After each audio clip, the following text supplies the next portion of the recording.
Welcome to the Salmon Runs YouTube. Enjoy the video. Measure and assemble ingredients. Use 2 cups of milk and a 50-gram chocolate bar for a rich single serving. Add 1 tablespoon sugar and 1/4 teaspoon salt to balance sweetness and enhance cocoa depth. Chop the 50-gram chocolate bar into small 1 centimeter pieces to ensure even melting in the microwave. Smaller pieces melt in about 20 to 30 seconds and reduce risk of scorching.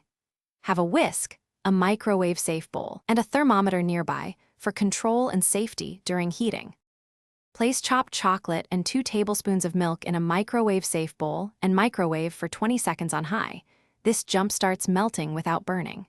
Stir the chocolate until smooth, then heat the remaining milk separately in 30-second intervals, stirring between intervals until it reaches about 60 degrees C, 140 degrees F.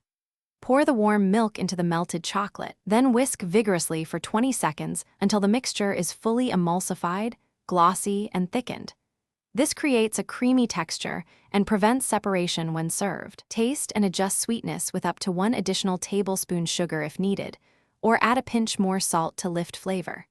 For texture and presentation, top the hot chocolate with 30 milliliters of whipped cream or a 5-gram marshmallow, and sprinkle 1 gram of cocoa powder or cinnamon for aroma.